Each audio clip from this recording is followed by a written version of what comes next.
Robles to any LP unit. Dispatch.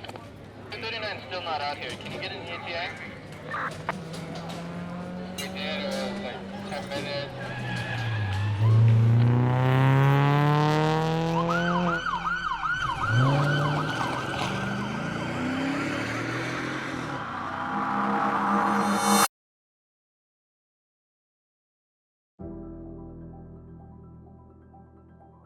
I thought I was right, but I was wrong. And there's no way they can discern inside my brain or what I'm thinking or what I'm doing, because to me, what I'm doing is right for me. When I was a kid, I definitely did not think that law enforcement was good. Send him to jail. Yeah, they violated a man's human rights when they're trying to put him in the back of a police car. What is all this furor about George Floyd? All he had to do was get in the back of a police car. How many police does it take to put a man in the backseat of a police car? Yeah, I feel like there's a lot of, kind of a tug of war between, them being good, them being bad. I personally think that they're good. There are people who have had bad experiences and their experience is completely valid. I respect that. Most things that are put on social media are the negative side. We carry Narcan now because we encounter folks that are using, narcotics and fentanyl, and they're overdosing, and that's how we can say, we're going to be the first ones there. We have the potential that we can save that life. So, it's just, there's so many different things that we have to know how to do. You get snippets of videos or snippets of this and snippets of that, and they form an opinion based on that, when in reality, the scenario is probably completely different. I think it depends how much I care about the situation, speaking truthfully, because there's so much things online that are not true. So it just goes down to, do I really want to know the answer to that? Or can I just go about my day not knowing? So it just depends. Because automatically people think they're all bad. Even I had people come to me because, oh yeah, you think you're all that because you're in bad. It's just, oh.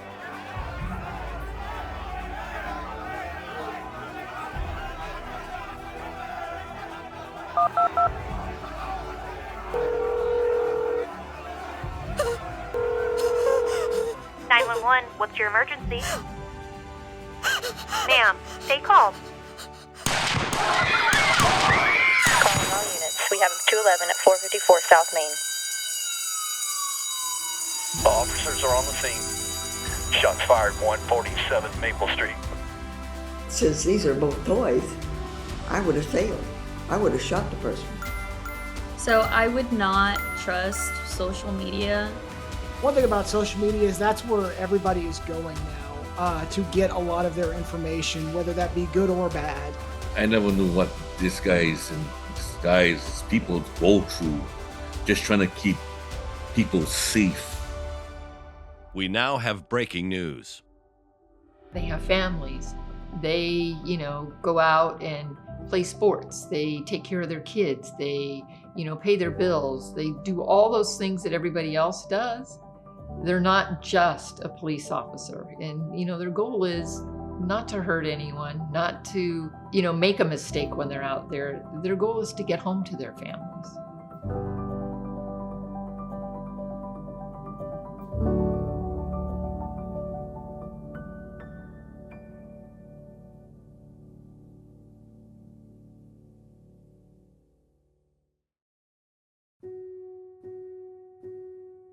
The Constitution is a documented bond that forms the foundation for the nation. So we cannot progress without structure. There can be no structure without the police, because there are deviations within the society that only the police of the law can handle. So we've got a situation here where we've got a conflict. Now, everybody has been given rights, and everybody knows their rights, but so few people know their obligation. What is your obligation as a citizen? Back in the day, we were taught that the police were our friends. And so I always felt very safe We had a robbery when I was about in the 5th grade, I think. And I remember feeling very frightened, but that didn't affect the feeling that I had towards the police in any way. Growing up, when I first heard about the police, it was like always good stuff. You know, they tell me like the police always, they always help people, they always stop the bad guys, and they're basically like the real life heroes of like society. Nowadays, it's a lot like, I'm not gonna say like it's completely like, it completely flipped the script, but we definitely see a lot more like negative sides to police and law enforcement, especially ones that like abuse their power for, you know, racist reasons or bigoted reasons. When I was a kid, I definitely did not think that law enforcement was good and that they were always out to get you. And now that I'm grown up and I'm more of an adult, I realize that they are actually there to help you. We had a sheriff and a deputy sheriff, and I grew up in this little town during the 50s, and I had a very good opinion of him because I felt very safe with them being there. If we got into trouble, our parents knew it before we got home. So therefore we stayed pretty well. Didn't get into a lot of trouble. And the law enforcement, I have a very good opinion of them. I've had a few positive. Well, I was a designated driver for 5 years in a college town, which was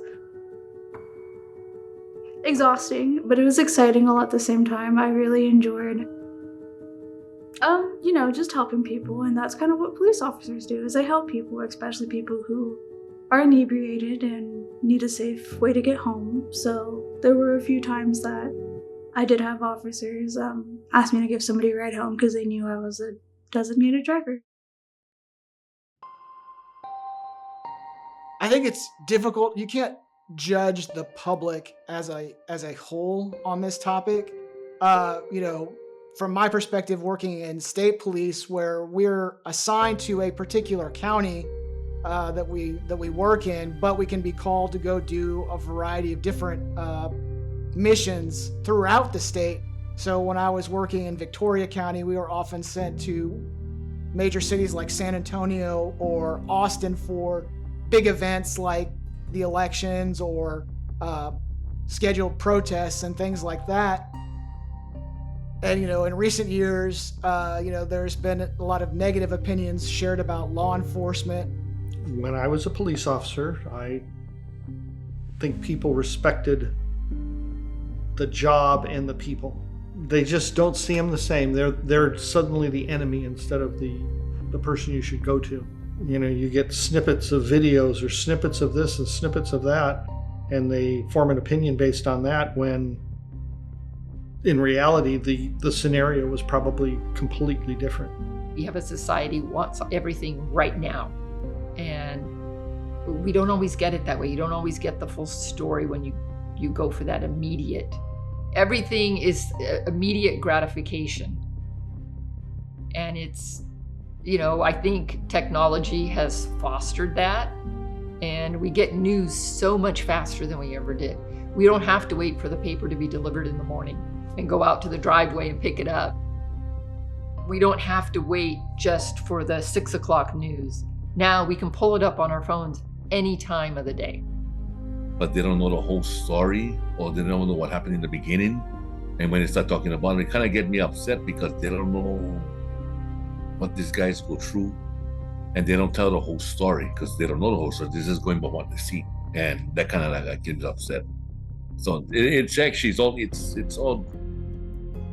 depends what you see on the internet.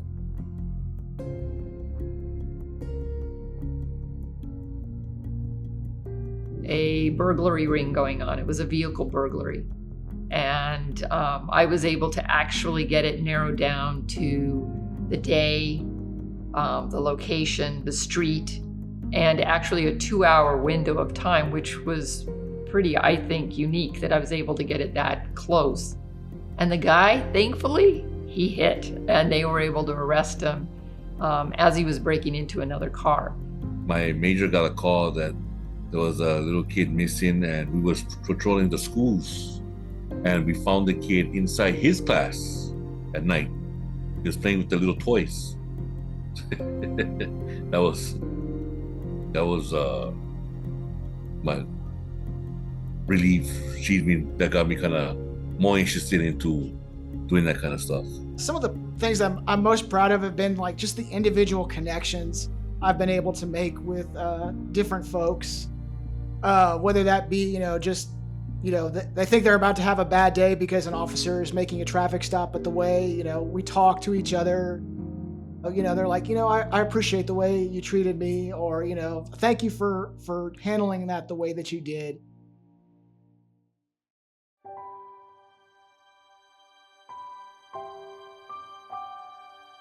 While I was in the military, at the age of 3, my son was diagnosed with autism, and that changed a lot for my family.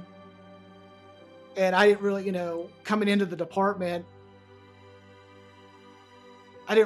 wasn't an advocate necessarily for my son or anything like that. I just wanted him to, get the best education that he could get. I was given opportunities to talk about the things that my son was going through and what we could do as a department to make life better for individuals like him on the autism spectrum and with other disabilities. So, I got with our association one year, and we created an awareness patch, and that was a big success. And we've been doing it for the past 4 years. This will be our 4th year. Well, and they've got their neighbors they got to worry about. Who do they live with? What did they do? What do they... their families that are targeted. If something happens now, people will target their families. I remember when I was a kid going into the grocery store and running into my school, my teacher. And I'm thinking, she grocery shops? And then it kind of hit me, yeah, she's a person too. She still has to eat and, do her laundry and clean her house and do all those things. And I think a lot of times that's what it is with police officers. They forget that, yeah, they have families. They, go out and play sports. They take care of their kids. They, pay their bills. They do all those things that everybody else does. They're not just a police officer. And, their goal is not to hurt anyone, not to, make a mistake when they're out there. Their goal is to get home to their families. It's all part of being human. That's one thing people don't think about police officers is I think they're robots. They think they're not human and they don't have feelings, and the things that they do or the things that are said about them don't affect them. But they are human and they do have feelings, and everything that is posted and said affects somebody.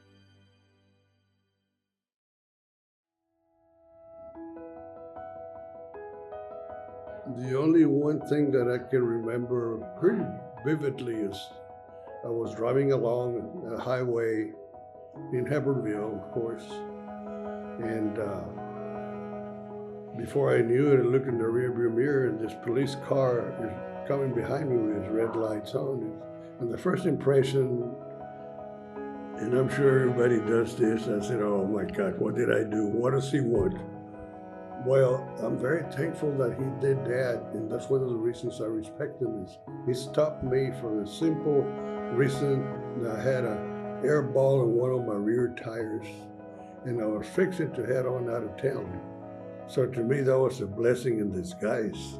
I've actually called the police before because I've had to deal with a stolen vehicle being left in my property before. And when I call them, they are fairly nice and, they're just trying to be as helpful as possible.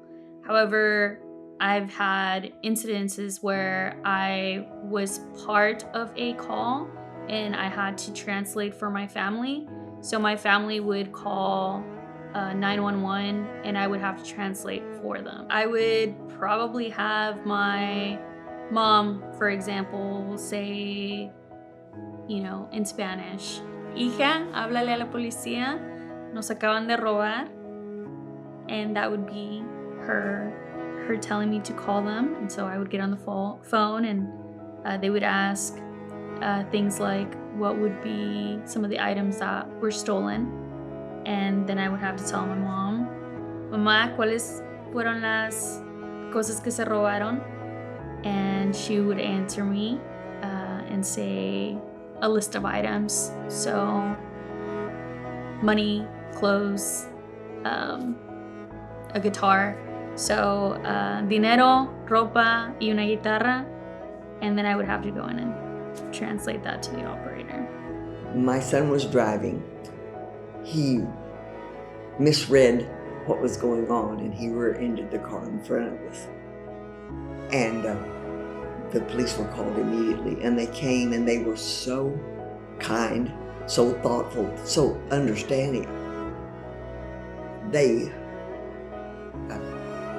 Her car had to be taken away, and they gave me a ride in their car. But they were so careful to see that I was comfortable, and I felt very secure in the car riding it with them. It was a good feeling. Back then, there wasn't that type of stuff. I can remember a few times where I was at an incident, and when it would show up in the paper the next day, it sounded like a completely different event. And I was there, I know what happened. And by the time they finished portraying it, it was just completely, again, 180 degrees in the other way. I will say that I try not to go into all the social media stuff as much. I mean, yes, I have Facebook. I have it for pictures of my, family and things like that. And so I kind of stay out of a lot of that. But I think it is unavoidable. And I really try to keep in mind that this isn't maybe the whole story. And I try to hold out on an opinion until I can maybe get more of the information. And I try to look at different outlets too. I don't just look at, Facebook or TikTok or whatever it is. I try to also, if there are articles that I can read on it, I'll read those. Or, watch the news, but not just from one news channel. I try to go to a variety so you get a little bit mixed information, and then you can make a decision on it. Well, I kind of like to listen to the whole situation, but sometimes it's hard to understand what's going on. So I have to listen to the whole story. Things are going on so fast now that people just, I guess it might be something like they don't really listen. Really trust the local media more than I do those big old, like Fox and all those big media moguls, if you want to call them. We all know that with social media today, most things that are put on social media are the negative side. Just like the Don Henley song, Dirty Laundry, right? We all know that crap is king, so they're going to want to hear the dirty laundry. There's actually two sides to every story. The negative gets put out on social media, and then you get to react to what's already out there. So I think that there's a lot more good that police officers do that just isn't made public. I think there's a lot of positives when it comes to social media because it's so vastly used. It can get messages out fast. For example, earlier this year, there was a mom posting on TikTok about having a missing daughter, and on her video, she was expressing her situation and her need of help to find her. So it was being spread amongst the country, and there's people from different states like Hawaii, Delaware, Florida, and eventually they were able to find her. So I think there's a lot of positives in social media in that sense. I think it also gives people the opportunity to express themselves and just share whatever they want to share. However, with that being said, that does come with negative things too, because it's a platform where you can share whatever you want to share. Some people use it as an opportunity to spread hate and negativity, which I don't like, but that's the bad side of social media. And also it can spread false information tip.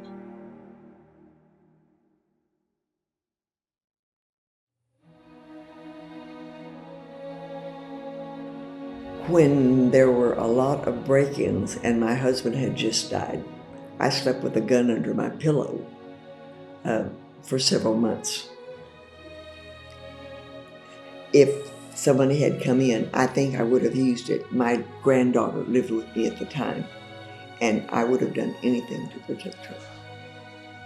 They offered ladies handgun course, and I got to know how to handle it the right way. Those are always the situations where I'm like super gray on it because you can understand both perspectives. Like, no one wants to get shot. My cane it can be imitated in many different ways. Real guns that are made to look up like the mock gun from the Nintendo we used to all play Duck Hunter with. So I mean, it's, you know, a lot of times you just don't know what someone is pulling out on you, whether they have a real one or a fake one. If it turns out that the item that the other person had wasn't actually a weapon, I wouldn't fault you for making that judgment call. Well, I don't know what the little red thing on the end, I've never seen a gun with one of those. So I'll say this one's the real one. The one on the right is the fake one with the orange tip. Anytime you're out there, and whether it be a toy gun, a real gun, you know what? The next person that comes along and doesn't know you, they don't know that gun's not real. I've done airsoft a couple of times before, so I'm pretty sure the right one is fake. Because usually an orange tip on the barrel indicates that it's like a BB gun. Well, that's the indicator that it is fake. But we definitely know folks will take those off to create the more realistic effect. So it's very possible that the one on the left is also a toy or the same gun, just the orange tip has been removed. Oh, probably the one on the left is real. I don't know. I'll say this is the fake one. Perhaps. This one, I see something there that they practically add into it to the word from what's real and what's not real.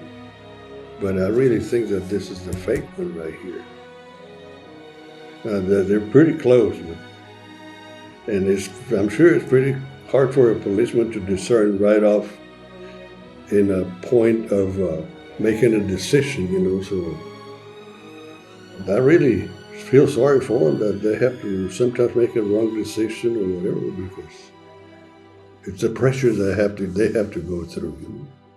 I believe that there should be a lot more mental health awareness for police officers because of what they do endure. But since these are both toys, I would have failed. I would have shot the person.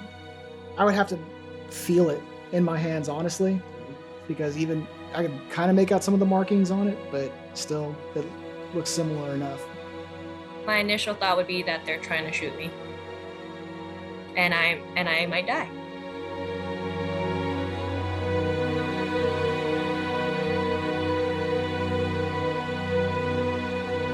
If we can just change the mindset of America to look for the good in people instead of the bad, I can only imagine what this world would be. If we could change the whole culture of social media and the news, don't you think that would be a beautiful day?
Oh yeah, I was really well known. Yeah, to say the least, I was really well known. Like I said, the city had neighborhood watches that were very organized. I provided training to all them. I provided training to other police departments. I trained the teachers and the administrative staff at most of the high schools, so they were an avenue for me for information. If they caught Johnny scribbling something in his school book, which isn't his, and he shouldn't be scribbling in it, I'd get a call, go over, and that might be the piece of the puzzle finally that's going to clear hundreds and hundreds of cases, because I didn't know who was writing this tag, and now I do, because he wrote it in his book. For several years in police departments, I don't know if they still do it or not, and prior to becoming the graffiti detective, I really didn't have an interest in having a baseball card. It was just one more police officer. The taggers always wanted my card. They'd want me to sign my card. Kids that got arrested on occasion had my card either in their wallet or in their car. It was kind of a fun thing. It was a very successful program. The neighborhoods got into it. Everybody kind of joined in because, like I said, nobody likes graffiti. It's not like, these two people have been burglarized and they know how it felt when they came home and their stuff was gone. But everybody gets mad or pissed off when they see graffiti on the wall.